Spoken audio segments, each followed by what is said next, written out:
Hello everyone, this is Neha Goel and welcome to my channel JRF Prep Academy.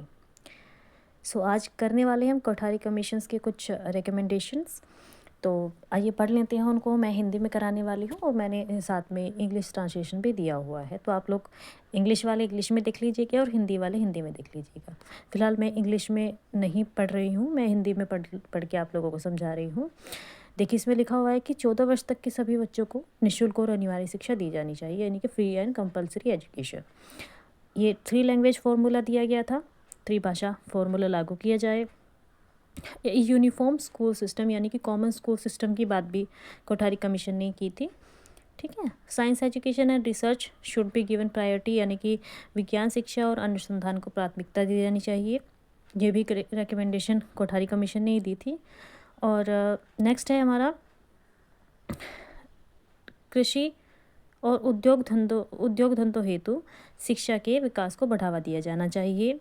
छात्रों में शारीरिक fitness यानी कि फिजिकल फिटनेस और स्पोर्ट्समैनशिप यानी कि खेल भावना को बढ़ावा देने के लिए खेल गतिविधियों को बढ़ाया जाना चाहिए। शिक्षण, गैर शिक्षण और प्रशासनिक कर्मचारियों के वेतनमान को स्टैंडर्डाइज किया जाना चाहिए, यानी कि मानकीकृत किया जाना चाहिए। शिक्षण स्टाफ को निरंतर ऑन द जॉब प्रशिक्षण दिया जाना चाहिए, यानी कि इन सर्विस इनकी जो है वो होनी चाहिए, जॉब ट्रेनिंग होनी चाहिए। ठीक है। नेक्स्ट, शिक्षा पर एक नीति जारी की जाए, यानी कि जो 1968 की पॉलिसी थी वो कोठारी कमीशन की ही रिकमेंडेशन थी और इसके ठीक बाद वो आ गई थी। नेक्स्ट, विश्वविद्यालय स्तर पर सभी धर्मों का तुलनात्मक अध्ययन होना चाहिए, यानी कि कंपैरेटिव स्टडी होनी चाहिए। ठीक है।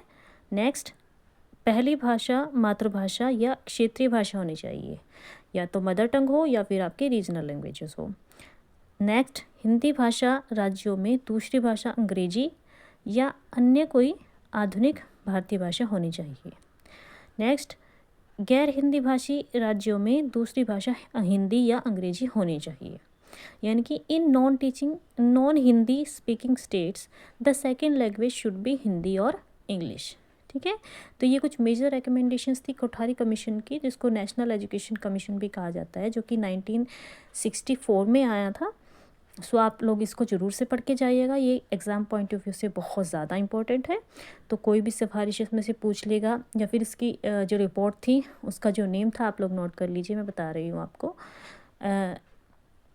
END करके हम उसको याद रखते हैं, एजुकेशनल एंड नेशनल डेवलपमेंट, जो इसकी रिपोर्ट का नेम था। कई बार ये क्वेश्चन भी पूछा गया है।